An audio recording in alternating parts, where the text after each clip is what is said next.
I'm Jeff Gould with I Like That Story. By now, you've figured out I talk to people who are inspirational, and they are everywhere. I've sent out invitations. Do you want to be interviewed? And people respond. And Laney Titze said, "Yeah, I want to be interviewed." And I'm like, "Okay, what do you have to share?" It's a remarkable story. I am so inspired by this young person. She's 23, just getting started in life as a teacher in special education. She's been a photographer. We'll talk about that. She's a disc jockey, so we'll get some inside stuff on that industry. And she had some tragedy in her life. Her younger brother Tegan took his life. And what did she do with that loss? She turned it into a positive. She has a nonprofit. It's called teganslight.org. I want to spell that for you. Tegan, that's his name, Tegan's Light. So it's teganslight.org. And they have a website called Let Your Light Shine. They have an event called Let Your Light Shine. It's coming up on August 15th, so we bumped her to the head of the interview class. It's August 15th. It's at 8:30 in the morning, and it's a cornhole tournament, and it's also a golf tournament. It's inside, dark, black lights, cornhole. Sounds like a lot of fun, but the main purpose is to raise money for scholarships so people can get trained in how to help people who are struggling in life. And you know what is so helpful about this interview?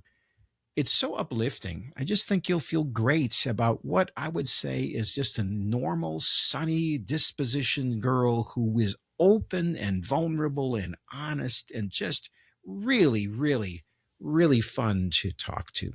Laney Titze is her name, and I think you will agree with me that after you're done hearing the interview, you'll say, yes, I like that story. I'm Jeff Gould, America's Storyteller.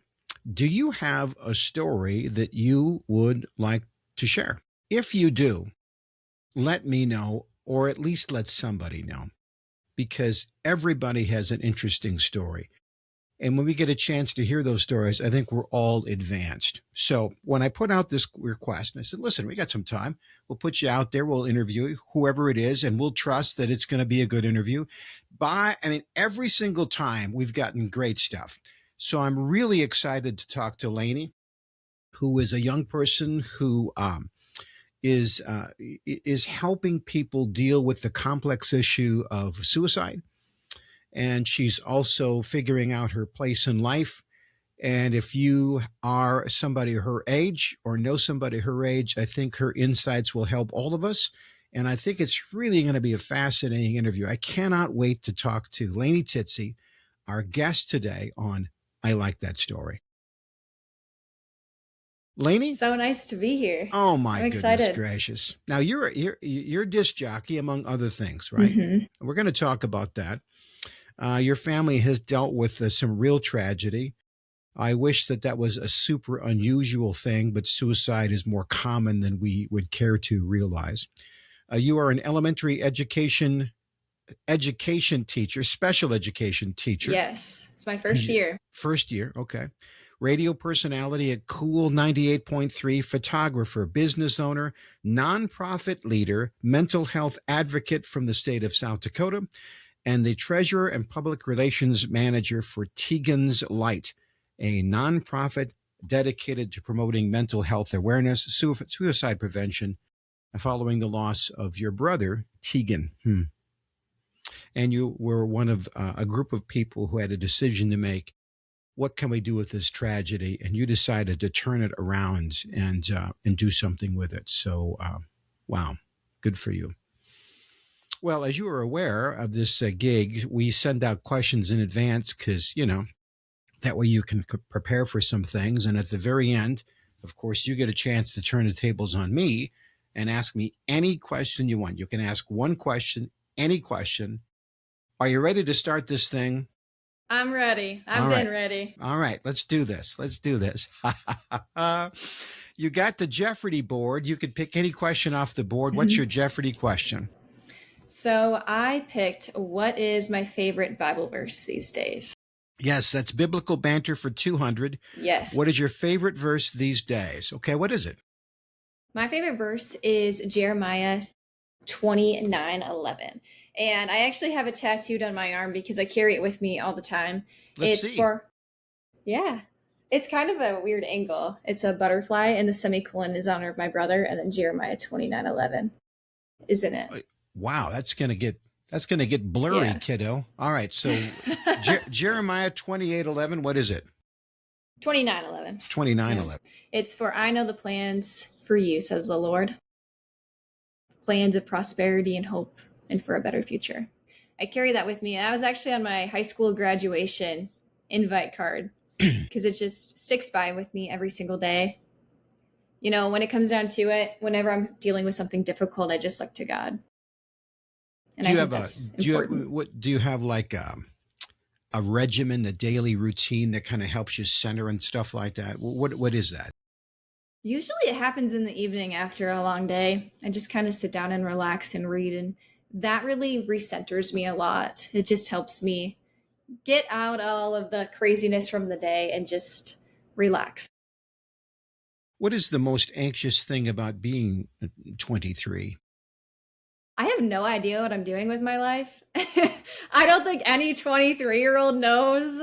And it would be crazy if they did. If you know a 23-year-old who does, let them know that I don't know and would love to hear from them. Right, and isn't that is great? What you just said is so wise because you said, I don't know, but then you also added nobody knows. Mm-hmm. Nobody likes to say that. And so you'll see all this posturing on social media that I got my life Mm-hmm. figured out. And you go, wait a minute, they have their life figured out. I just had a coffee this morning with a guy who talked about the 7 or 8 random connections that got him to where he is today at the age of 47.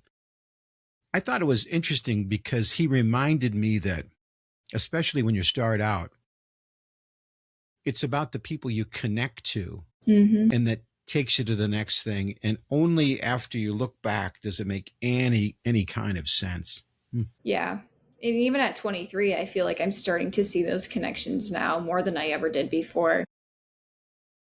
And you got into special education?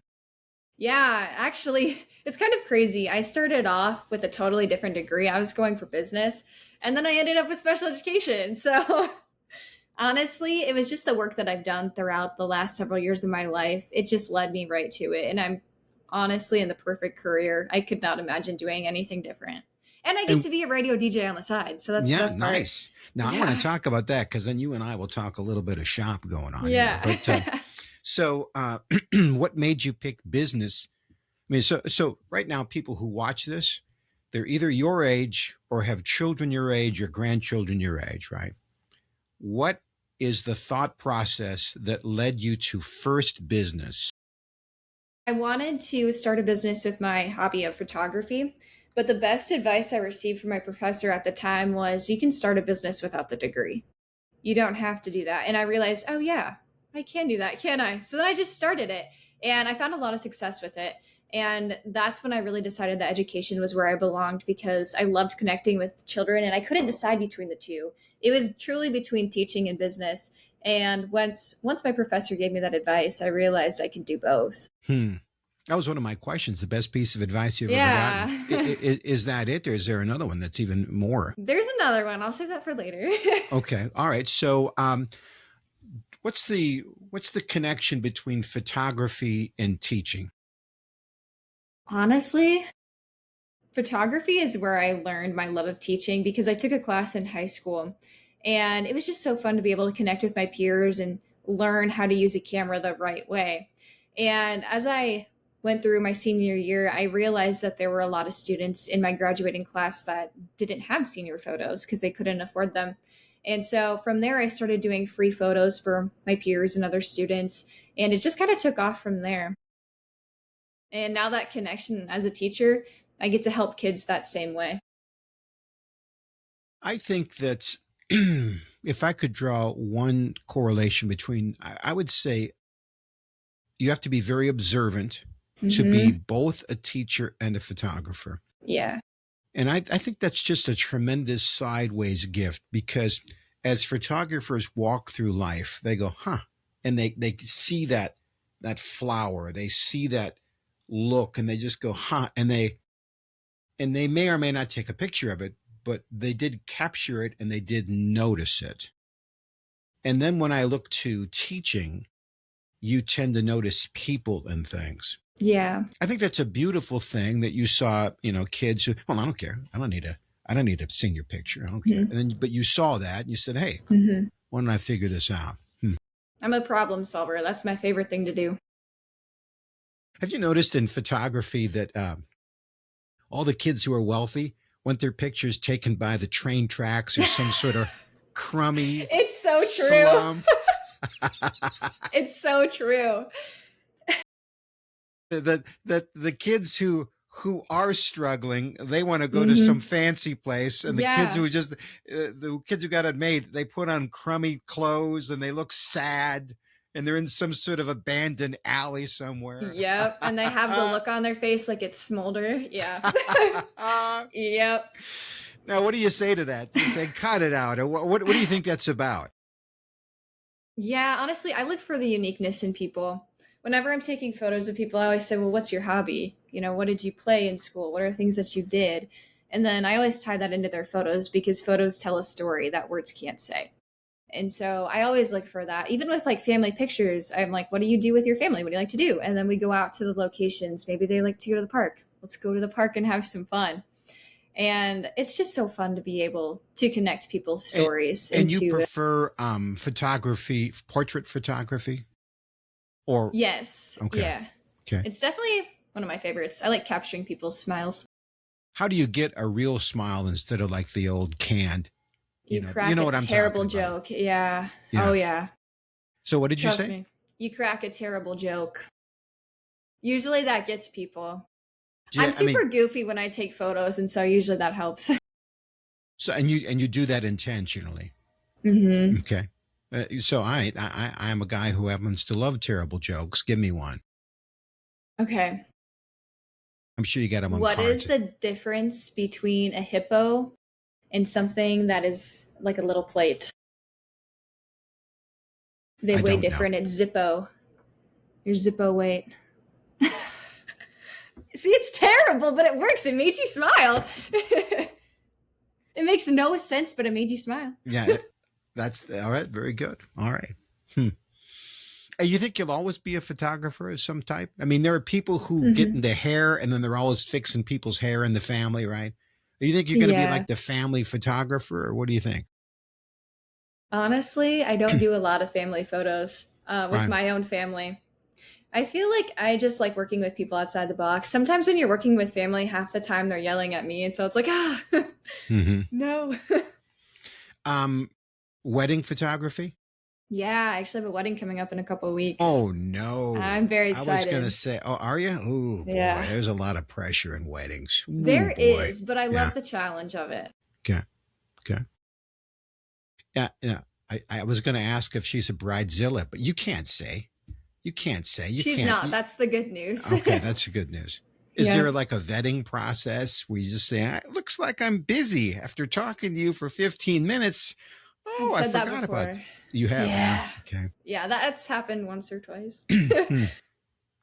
Are people doing more photography or more video? Because as there's more storage in the camera, you can kind of do these moving shots. Are you seeing that migrate a little bit? Yeah, and I'm seeing a lot more of people choosing to use their phones over a typical DSLR camera or mirrorless, because phone cameras are shockingly getting really good. I feel like they're still a little grainy sometimes, but I feel like in the next few years, you won't even need an actual camera. You got it on your phone. Is that a threat to photographers, do you think? No, because somebody has to hold the camera for you. Sure. Okay. And you've been a disc jockey for how long? Gosh, let me do some math here. 7 years? 23, I started when I was 16. Yeah, 7 years. That was really hard math. How'd you get the gig? I just needed a job for the first time. I had no idea what to do, and a friend said, I used to work at the radio station. I was like, cool. I like talking. I can do that. And now everybody calls me the D1 yapper because I talk a lot. And The D that's just, on the radio you talk a lot? yeah, on the radio I talk a lot. So now I'm the D1 yapper. Okay, so what's the format of the station? Like The what music that we, they play. oh, you might like this. It's 70s, 80s, and 90s. None of which I was born. I love the music. Don't get me wrong. I love it, but I know nothing about it. So this is so funny to me because you said 70s. So I'll do the math. So when I was 23 working in radio, we played Velvet Touch music, which is music from the 40s, 30s, 40s, and 50s. So that was just as old to me then as it is to you now. Yeah, we actually have a station for that, and they call it the oldies station. Yeah. Yeah. So, what's your air name? Laney Jackson. Laney Jackson. Do you affect your voice anyway? Do you have like a certain kind of a style now? No, I love to tell funny stories, and I think that's what draws people to my show is the stories that I tell and just the commentary that I have. Really no specific like changes. Is it do you how much music do you play? It's a music station? Yeah, I don't get to pick the music. My boss fills it all in with all the commercials, and then I just go in and fill the voice tracks. But sometimes I throw in a song I like. So when you go in and is this done live, or are you doing it and recording it in advance? It's recorded in advance. Yeah. Very little in radio is actually done live nowadays, unless it's like sports. It's sad. I miss the days where you had the pressure of being there at 2 a.m. and recording. Well, also the engagement, the excitement. I tell people about this, and it's very hard to explain, but there is a magic about live radio. Mm-hmm. And it's like the person, whatever they are, they're there. Mm-hmm. And you feel like you're talking to them. Yeah. And it's unedited. Yeah. And then, well, it's sort of like theater. There might be a little bit of stumble. It may not be perfect, but it is real, and they can sense that. Mm-hmm. And when you polish it up and record it, it's perfect, but it's not real. Mm-hmm. And it's, I think people can hear that. Mm-hmm. I'm a one-take gal, and so there's definitely a stumble here and there, but you know what? At least people don't think I'm AI. You're a one-take gal. I like that. I'm a one-take gal, yep. So describe the technology. So you're in a room like this, and there's a microphone like this, and you got a computer. Walk me through and explain this process that we call voice tracking. You're looking at a computer screen, and there's a song that's playing right now. Mm-hmm. Give me an example of a song that you'd be talking out of. That's what little lingo. You'd be talking out of this song. I like the song Little Red Corvette. Little Red Corvette. Yep. So coming out of that song, it's pretty fun. Okay, now, and you know who sings that, right? Of course I do. It's Prince. So I'm just going to say, but you have no memory of Prince because he died a while. Yeah, I know. Okay. I'm too young for that. So Little Red Corvette. And what's the outro on that song? I mean, how long is it? A music out, or how does it end? It's usually like a couple seconds of the last song. So you press the button to start recording, and then you click it again. So then sometimes you can have your voice going over the music as it draws out. Mm-hmm. But yep. And is that what you prefer to do? Seconds. So you're talking. That means you're talking out of that. Yeah. And then you got your next song in the queue ready to go. Mm-hmm. Give me an example of a song you're talking into. Ooh, another song is Privatized by Hall & Oates. That's a fun one. Okay. How long's the intro on that? Usually, it's only a couple seconds. We only get to see like a certain amount of time for each intro on the song. So you might have a long intro of a song, but you only can record a certain amount of time. Well, that's no fun. They've taken all the fun out of it. I know. So we used to call that hitting the post, which meant you ended you're just talking just when either there was a drum beat or the guy's vocal. Yeah. So you'd be working the ramp or talking up the ramp. So that was Prince from Minneapolis, Minnesota. Don't call him Hall & Oates because it's Daryl Hall and John Oates. private eyes. And if you did it right, kaboom. And then you'd just be, wow. Right? Right? You know what I'm talking That's about. good, actually. Yeah. I like that. That has some production to it. Yeah. Well, hey, so when you talk and do you wear headphones when you talk? Sometimes. You don't have to anymore. Yeah. Well, I'll tell you something, we're wearing headphones right now for purposes of editing. But the trouble is that sometimes you'll hear people, they fall in love with their voice. Have you ever heard people talk about that? And then they start talking because they like the way their voice sounds. Hi. I guess I've never felt that way. I turn the station off when I'm on. I know. I hate the way people say, you don't like the way you sound? Oh, no. Yeah. I hate it. Because you got that bone conduction going on and how you think you sound. Yeah. And then you listen to it and go, yeah, that's it. Yeah. Yep. You got the voice crack too. And it's like, that didn't happen, did it? Yeah. Yeah, so then you hear these guys who have really deep, and so they just start talking like this. They get close to the microphone. Hi, everybody. I'm listening to me talk. Yeah, and it's just, I never cared for that. As you imagine talking to somebody on the radio, who are you talking to? What does that person look like? I kind of imagine myself sometimes. I think of myself as a listener. Would I enjoy this? And if I answer no, then you got to re-record, figure out something different. Okay. Yeah. All right. Or I imagine my mom listening and thinking, Laney, if I said something bad, I get to hear it at home. It's a hobby, or you're going to move into it, do you think?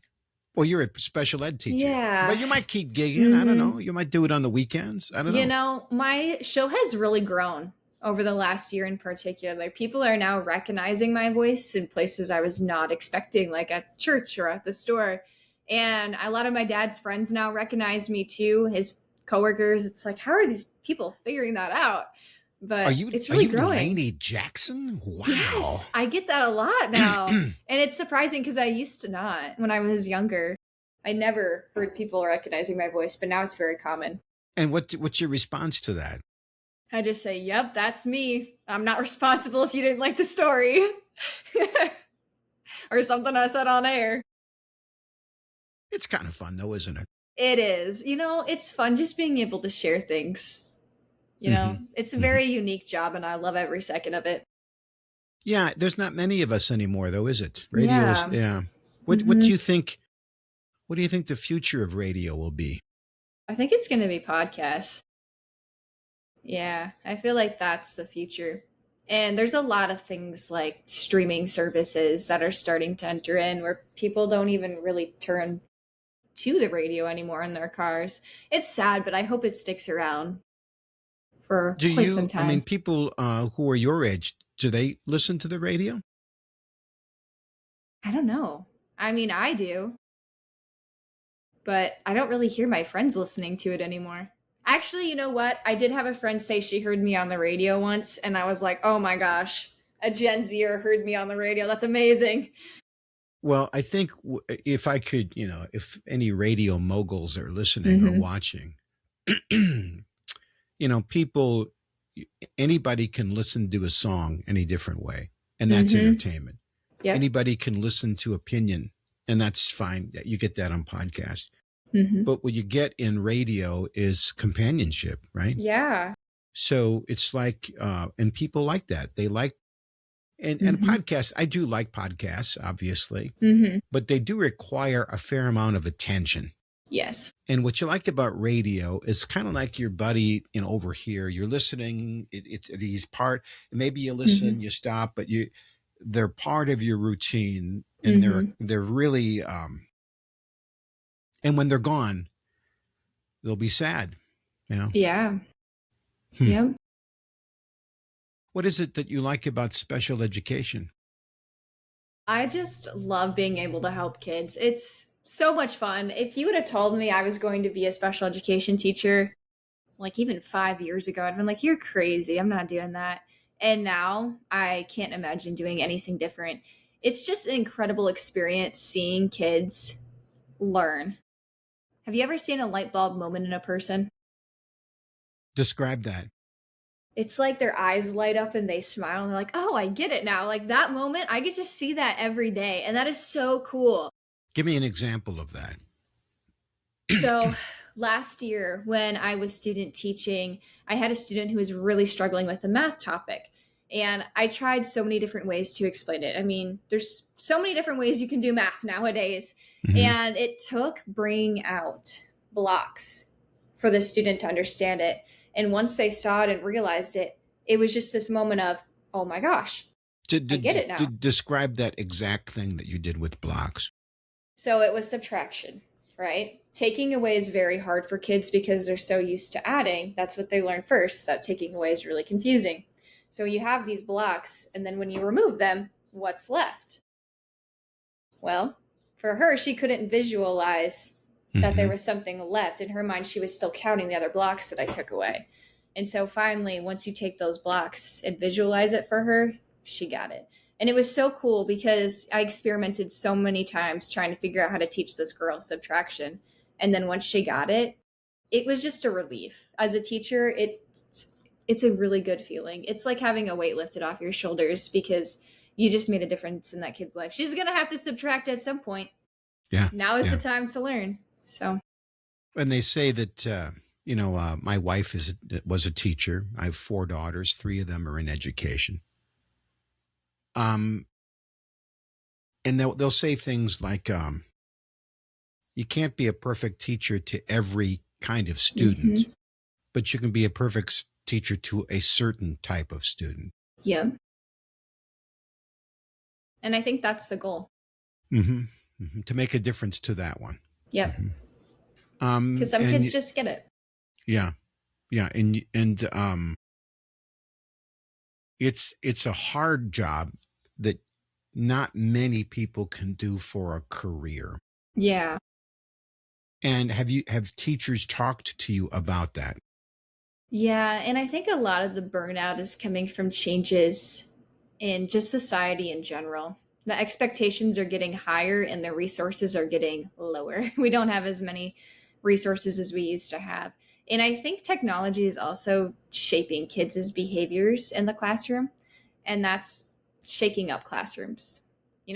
Back in the old days, technology didn't exist. Like even when I was a kid, when I was younger, technology wasn't a thing. I want to save this part of the recording here because I had just heard Laney Titze tell me that back in the old days, of 2008. we're talking the aughts here. We're talking the aughts. That things are. How has technology changed people learning? It's absolutely rewiring kids' brains. It's making attention span shorter because when you think about it, a kid on an iPad, everything's instant on that iPad. But when you give them a book, they actually have to read the words on the page before they can turn it. And things like that are just getting harder to teach them because they want it now. It's that instant gratification. And I think we need a technology detox in society. Everybody could benefit, even adults. How would that look? What would you do? I mean, let's just say that we're not going to pass a law on that, but let's just say that you are going to manage your life to have a technology detox. Go. Let the thing die, throw it in a trunk, and enjoy life. I think the best thing to do it is just to shut down technology in general. Okay, now stop for a second. Are you referring to your phone? When you say that? Yes, I am. Okay. Yes. Yeah. So like my phone, computer, things that distract me in everyday life because my phone, if you look at the amount of time I've spent on it, I'm not proud of it, but it's the world we live in that we almost get addicted to it. So do you have a feature on your phone that talks about how much time you spend on screen time? Yeah, I do. And what is it? Let me look. It's right here. It's probably really high. So much for throwing it in the trunk. I know. I might. Hey, you know what? If it's in the trunk, if you need it for an emergency, it's still there. You can't throw it in the trash. I actually heard a teacher say that once, and I was like, oh, that's so smart. Yeah, right. Teachers, right. Right. All right, let's see here. Screen time. This is the fun part. Ooh. Do you want to guess what my daily average was last week? Daily average last week. Yep. Per day. Average. Yep. It says I'm 15% down from last week. Okay. Is it more than 3 hours? Yeah. Is it more than 5 hours? Yep. Okay, now you're going to have to tell me. 7.5 hours. Yeah, it's such a distraction. Like, I even consider myself off of technology more than my peers, but I still have such a Okay, high percent seven amount. and a half Mm-hmm. hours. Yeah. Theoretically, you're spending more time watching Mm-hmm. that than you are sleeping. Yeah. Okay, so Mm-hmm. And there's people with way larger screen times than me. okay, so Yeah. does that involve? What's happening in that? What are you doing in that? What's your I don't biggest even consumptor know. of that time? You know what? Is it TikTok It might videos tell or me. I just closed it, but it might actually tell me what it is. When they added this free feature, everybody was freaking out.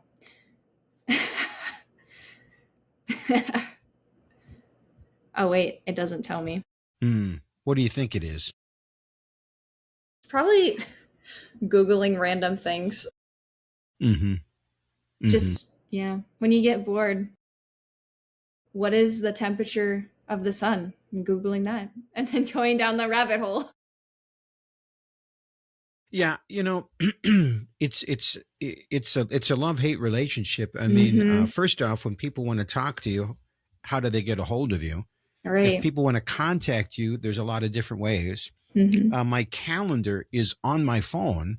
Yeah. I resisted that for a long time and tried to write things down, but that count. I can't go back to that. I wish I could because I tend to remember it better when I write it down on a piece of paper. But you know what? Probably the main thing is pictures. Oh. Mm-hmm. And because you can't get a picture when this is in the trunk. Yeah. And you might need a picture for whatever that looks like. Carry around your DSLR camera. Just like I do. Yeah, so you don't bring it to bed with you, do you? It charges in my room, but no, I don't. Okay, good. Yeah. Okay, and you don't get up to an alarm to that, do you? Maybe I do have my alarm on it. Yeah. Yeah. The more you think about it, like so much of our lives are tied to it. Crazy. And yet you don't like it. Mm-hmm. Now, honestly, Laney, if your phone got lost, you would be beside yourself. Probably. Yeah, because you're addicted. Addicted is a hard word, but you kind of are, right? Mm-hmm. Honestly, that's the reality. And people your age are like this, and even more. Mm-hmm. And I'm not just saying your age. I'm going to say, well, I will give you an example. I'm driving down the interstate, and the car in front of me is a little bit erratic, and so I got to get around it.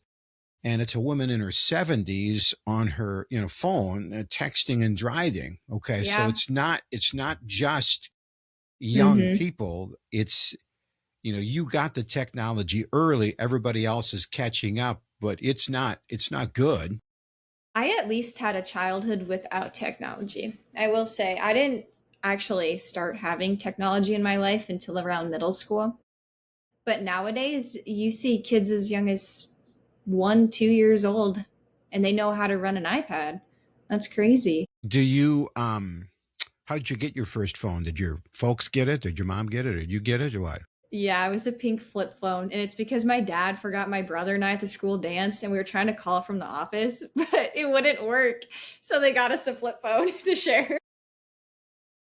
My dad never made that mistake again. How many kids did it? Was just you and your brother? Mm-hmm. Okay. My older brother. He was not panicked at all, but I was the one trying to figure out how to call on the phone. Right. Is he the one who died by suicide? Is that him? No, it was my younger brother. Your brother. Mm-hmm. Is that the phrase that what is your preferred term? There's all different kinds. There's that took their life, committed suicide, death by suicide. Mm-hmm. What do you like to use, and why do you like to use that? Yeah, language is critical when it comes to the stigma of mental health. And we always go by died by suicide because it actually makes it sound more like a medical term. Because when you say committed, it does sound like somebody almost committed a crime, but that's not the case. I don't think people understand that mental health, it's not made up. It's very real. And when you use language, you have to be careful on what you say because Hmm. sometimes it affects the people around you and that stigma. I always think of mental health as buoyancy. Mm-hmm. And some people are just more buoyant. They float easier than others. So they Mm-hmm. can be in a pool and they're just bobbing on top like a cork. And other people, they just have to tread water, just tread water. Do you like that analogy? Is that effective to you? I think that is completely fair to describe it that way Hmm. because some Hmm. people, they don't ever experience a thought when it comes to suicide. And I remember as a kid, when I heard people say that they've never experienced that, I was kind of surprised because when I was younger and going through middle school and high school, it was a struggle for me. And it was a struggle for my brother too. And it's all a chemical imbalance in your brain. There's a lot of different things that can affect you in life, which can make that imbalance even worse. Yeah, I will do. Maybe you knew this about me or not, but I will do services, funeral services. I've done Hmm. hundreds of them, and I I I, did I not know went, that. yeah, about 700. Oh my So gosh. I want to run this by you through your filter. Okay, Hmm. it is surprising to me when I see people who die by suicide, how many personal habits they have that are depressing in nature. Right, Hmm. the music they like is dark and depressing. Hmm. And I think to myself, well, don't do that. I mean, that makes me depressed. What are you doing that is why are they attracted to something that as a person who's fairly buoyant, Hmm. I would never do, yet they seem drawn to it. Could you talk about that? I think it's because they finally see themselves in the lyrics and the words that people talk about. I think Hmm. a lot of time we live in this world where you should just be happy, right? And if you're not feeling that way, it's hard to connect with others. And so when they do hear music like that, it just connects with them and they feel like, okay, somebody actually understands what I'm feeling. Hmm. That's good. It's a tough And answer, but it's the reality. well, and it's dangerous. It's good and it's Hmm. dangerous. Right. In a way, it's relieving, but it also can make things worse. I can't help but say not can, but does make things worse. Yeah. Hmm. Yeah. So, tell me about this project you have in honor of your brother. Yeah, it's incredible. I've been at the Treasure of Tegan's Light pretty much ever since 2024. He passed away in February 2024, and Tegan's Light started to exist in around June of that year. How old was And he when he passed? 15. He was young. My, Actually, it was just 6 days after his 15th birthday, so he was barely 15. Like, it's getting younger all the time. can you can you guess as to what happened? Oh, yeah. He did leave behind a note that kind of gave us a little bit more clarity on why. And he had an injury 3 weeks prior. He was already struggling mentally, but he never communicated that to anybody. And he had this injury where his arm was kind of like, I think it was a tendon up in his shoulder, or I don't know what it is. I'm not a doctor. Hmm. And it somehow got stretched out and it was super painful. And during that 3 weeks, before he passed away, he was just spiraling out of control because he couldn't exercise. He couldn't weld. He wanted to be a welder. And those were the outlets that he had utilized that allowed him to stay afloat. And when he lost the ability to use his arm, he just spiraled. And I think that's the hardest part is you never know what can happen in somebody's life that will impact them. And it's something as simple as an injury that completely changed my brother's life. I'm just wondering. I mean, if you run a test of battery on a kid, I don't know Hmm. if this would be effective or not, but you just say, okay, your test came back and you have suicidal tendencies. Hmm. Here are the strategies you need to be aware of Yeah. because you are prone to this, and we just want to tell you. Hmm. Does that exist? Yeah, actually, it does. When I went in to go get medication for the depression and anxiety that I was dealing with, they did genetic testing on me, and they found markers that can indicate what medicines are going to work and what might not work. And it can also help you identify the person's personality. It's all traced back genetically. And even in my family line and my family history, there's things that we can trace back as to why we may struggle with this. And you would say you'd put yourself in that category? Yeah, Hmm. 100%. I recall being, I think 21. That was a tough year for me. And I remember driving down the road in my 1971 Cutlass. Look it up sometime. Google it. Add that to the FaceTime. Is it at least cool? Well, they could be cool. I mean, look it up. If it was jacked up and had some paint, but mine was a little bit on the rusty side, it got down the road. I was happy with it. Okay. I could talk for hours, but we won't. We'll just Google it. But I was driving down the road on the interstate, and I just saw a bridge abutment and thought, I could be done with it. And I'm a fairly buoyant person, right? Mm-hmm. But the age of, we look at youth, and because they're beautiful, right? They're beautiful. They're flawless. They have no physical pain. Mm-hmm. We say, oh, to be young again. Well, you're not remembering. If you remember, you go, oh, my goodness. Until you figure out who you're going to spend your life with, what you're going to do, where you're going to live, oh, man, you are going to suffer. Mm-hmm. And if the suffering seems meaningless, So there's medication, but what sort of other things maybe Tegan's purpose has given you purpose that keeps you from that. Is that possible? That in a way he is saving you? Yeah, and that has been a huge part of the last few years on why I'm doing a lot better than I was, because I had a lot of struggles in college where it just feels like there is no purpose in life. And then finally, after he passed away, it just kind of brought this new light to my eyes that it By the way, Laney is next to a train track. I am next to a train track. They're very loud. They're fun. So wild as trains going by, I'll tell you this quick story of a buddy of mine who worked in the radio that was next to a train track that would come by every day at the exact same time. And he would know he had it wasn't that he had to do the news, he had to time the news. So as the train got closer and closer, if he could hit a 60-second stop set with commercials, it would drown out the noise. So he'd be talking faster and faster and shouting louder and louder as the train's coming down the track. And then, anyway. Why would they build the station there? That's a terrible choice. You can't just move the train track.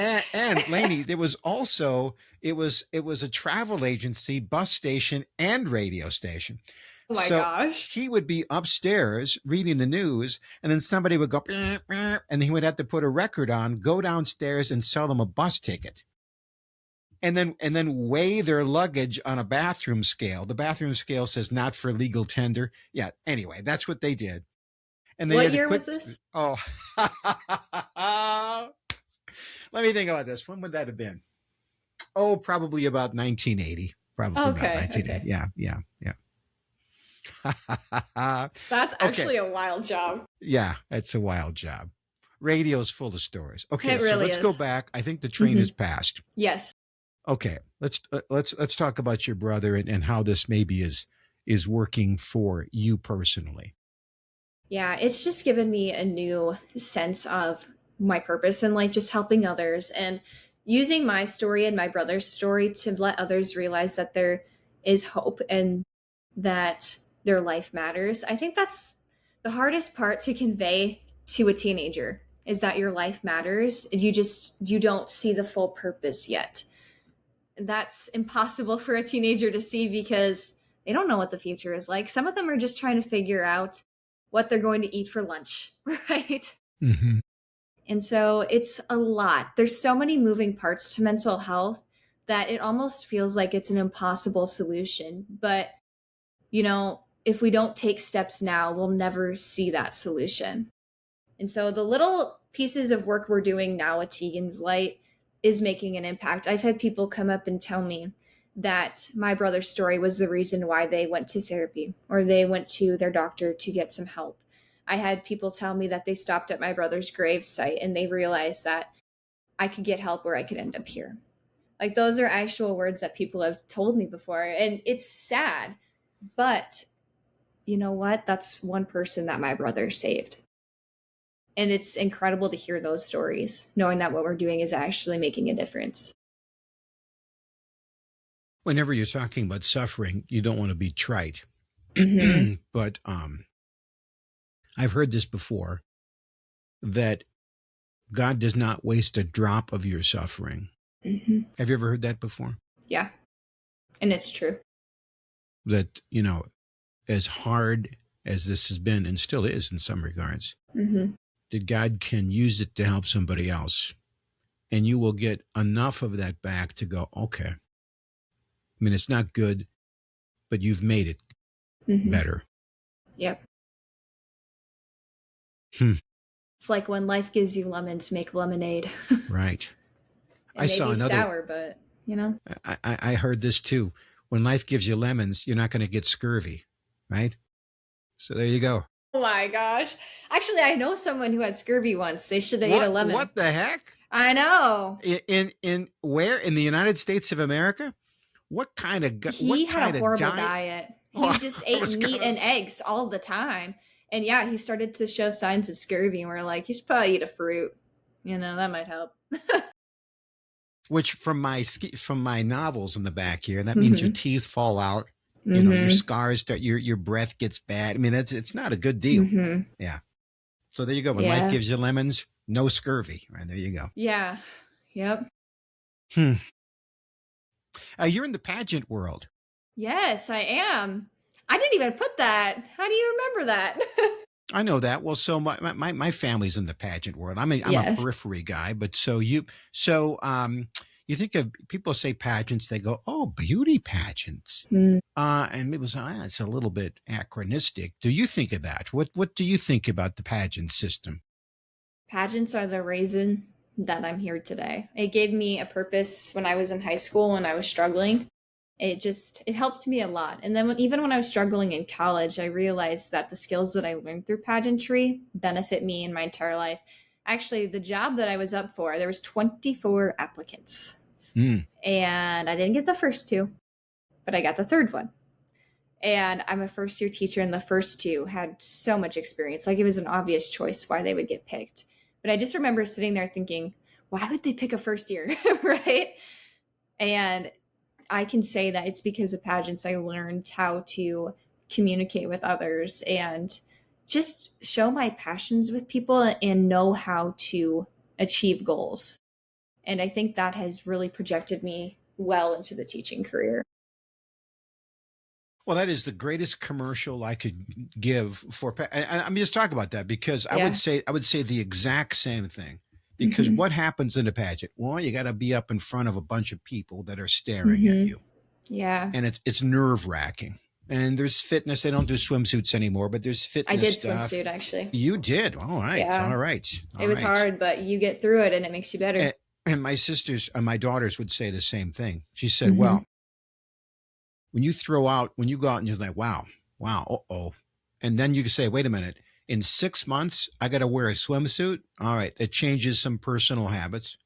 And then probably the other thing was you get in front of all of these judges in a room and they start peppering you with questions. And I would say that system gets you your first job before the second. In other words, you're one step ahead. The other person might get the first job and then eventually get the second job. That whole process gets you the second job because you learn that whole process of interviewing and communication and passion. And then, in the pageant system that you're in, you have to have a platform that you are passionate about. and that makes you look outside yourself. So you tend to be a little bit less selfless, a little more mature.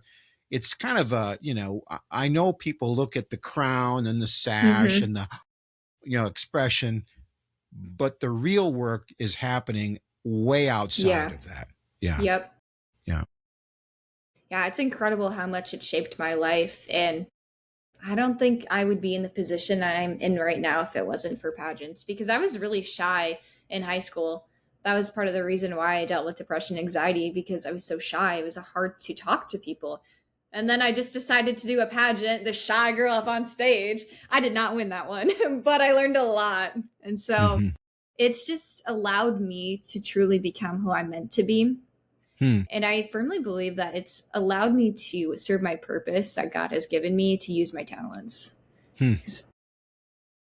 Talk about Tegan's light. You have a golf tournament coming up. You want to talk about that? Yeah, I don't golf, but my dad thinks it's a great idea to do a golf tournament. Nobody in my family golfs, not a single person.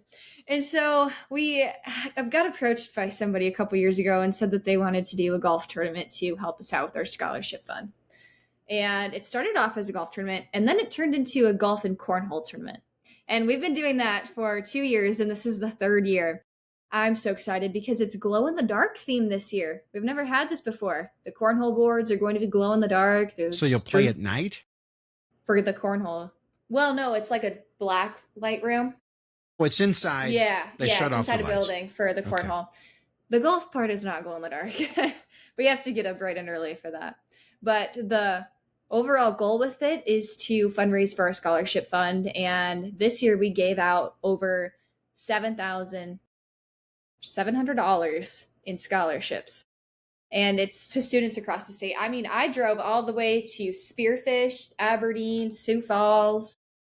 I drove to a place that I didn't even know existed by Madison.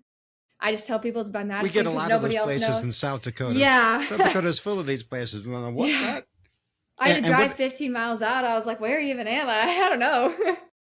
And what's this? What's the scholarship for? Yeah, the scholarship goes to students who are pursuing a career in mental health or counseling, because we need more counselors here in South Dakota. We just don't have enough. There's some places here in the state where you have to drive 2 hours just to get medical care. And so that's one of the goals. And also to a student who wants to go into welding, because that's what my brother wanted to be. That was his passion. We're just going to keep that going and help other people pursue their passions. So, Laney, you see the camera on your deal. Yep. Can you, and let's just say that somebody's struggling a little bit, Mm-hmm. say something to that person. At the end of the day, you only get one life, and it's about what you do with it. And so struggling is just a chapter in your life, but it's not the whole book. You have to be able to get through the struggles now so your chapters can continue to get better and better. That's what I would say. I think you did. Hey, I can't tell you how much I've enjoyed. Yeah, it's been fun. I want to think about this. I don't want to say this out loud. Do you have grandparents? I do. How old are they? Bad feeling about this. I don't know. I mean, they're pretty Probably old. like in their 70s. Unbelievable. Yeah. Okay. All right. I don't know. I actually don't know their ages. That's so terrible of me. It's a number. It's a number. Okay. So, what else? Is there anything else I need to talk that I mean, this is your platform now, Laney. Mm-hmm. What else do you want to say before we get to our wrap up question here? By the way, did I ask all of my questions? You said what was the best piece of advice? And then you had another piece of advice. Yeah. What's the other piece of advice? Oh my gosh. I think this is the greatest piece of advice I received from my gym teacher. And it's going to sound a little crazy at first, but bear with me. He said, you might think you're really good at something, but there's always someone better. And when I first heard that, I was like, what in the world? What kind of advice is that? That's terrible. But now as an adult, I realized that he was preparing us to be resilient. And it might sound like crazy advice, but if you really take it to heart, you develop resilience and that buoyancy that you were talking about. And ever since I started living by that. I've realized that I can be the best version of myself. I may not be the best, but I can be the best for myself. And I think that's where we need to start developing that feeling in others, because we don't have a society that is built around that anymore. It's built around of, oh, I want to be the best. This person's better than me. You know, social media, we see it all the time. People are jealous. But the reality is you only have one life. Why would you want to be jealous of somebody else's? Be the best that you can be. Mm. So, and yeah, really, when yeah. you are the best that you can be, you're content. Mm-hmm. And you don't really want to be that person anyway, right? Right. Because why would you want to be that guy? Yeah. Every once in a while, you see the mask slip on these people that look like they're styling, and kid, you're not any better than me. You know? Mm-hmm. Yep. If you could have lunch with anybody alive today, by the way, you're buying, Laney. I don't know if you knew that. You got to take somebody out to lunch, and they got to be alive today. Who are you going to take out? Well, on my teacher's salary, it's not much, but I want to take Dolly Parton because I love her and I feel like she would not care how much I spent on it. She'd probably end up at McDonald's or something. Be like, pick something. Which ain't from a the dollar cheap date menu. anymore. It's not. No. Actually, you know what? We're probably better off going to like Texas Roadhouse because then you can get a meal there, and it's just about the same. I don't even like McDonald's. I'm not gonna lie. I like a good steak. And you know what? I think if you went to Texas Roadhouse with Dolly Parton, nobody would bother you. Yeah. Nobody would mob you. You can get a word in edgewise. Anyway, so that's good. Okay. I've been waiting for you to ask that question. That's the one. What other ones? What's the latest book you like that you read that you like? Nonfiction or fiction? Yes, exactly. Okay. Oh gosh. You pick, or it can be both. Okay. I will do fiction. Have you ever read Dr. Seuss's The Lorax? I have. I don't know how to explain it, but I love that book. He's just a great guy. If you've never read it, he's the Lorax. He speaks for the trees. I know. He's great. Mm-hmm. I don't know how to explain it, but whenever I'm teaching, that's the book that I always want to reach for. It's hard to explain, but I like the message at the end. Unless someone like you cares awful lot, nothing is going to get better. It's not. And that just sticks with me. That last page in the book. That could almost be the slogan for Tegan. I know, right? That's good. Okay. You ready to ask your question? Yes. And I tell you, I don't want to get away from this because this is the end of the interview. So if I'm missing some other things and I get sidetracked, I don't think so. Okay. Yeah, so no, I think it was really solid. Yes. Okay. Are you ready for this? So this is, you get one question, one question only. I've worked in radio and this is my dream question. What's a question you wish someone would ask you, but no one ever does?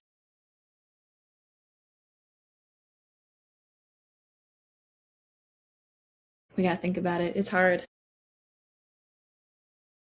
What's a question that I wish somebody would ask, but nobody ever does? Mm-hmm. Did I stump you? No. I'll tell you right now. Because anybody my age would tell you this, right? Give me some advice. And then they never do. Okay. Because they don't want to be, they just don't want to be lectured to or whatever, right? But that's fair. I think that a lot of people, really, and you included, everybody has advice to give. Mm-hmm. But as I've said before, when you give advice, well, here's what you ought to do. Well, they'll say, well, I knew a guy who did this. It's perceived as criticism because it is kind of subtle criticism, right? Mm-hmm. But if you flip it around and say, give me some advice, I mean, then they offer it and you go, that's some good stuff. Mm-hmm. And I think that there's all kinds of people who are older, or really anybody, and they're kind of doing this. They're biting their tongue, going like, hope she asks me for some advice, right? like right, but like the 7.5 hours on the cell phone. Somebody out there right now is going, but you didn't ask, and if I were to say anything, then it would sound like I'm being critical, and I want to be critical. You know what I'm saying, right? So Hmm. that's my answer. Is I that like that. I wish that I wish that I was asked for more advice. I wish I asked for more Mm. advice, and I just think that I would be happier, and I would be utilized. Hmm. I help other people stop making. I mean, it could just be simple stuff like check the air pressure in your tires before you drive down the road. Just simple stuff, right? Or whatever that looks like. Okay. I like that. Well, now I know what to ask people. Yeah, absolutely. What a great icebreaker. What a and to then lean in and hear what they have to say. Tell me Hmm. about that, boy. Yeah. Hmm.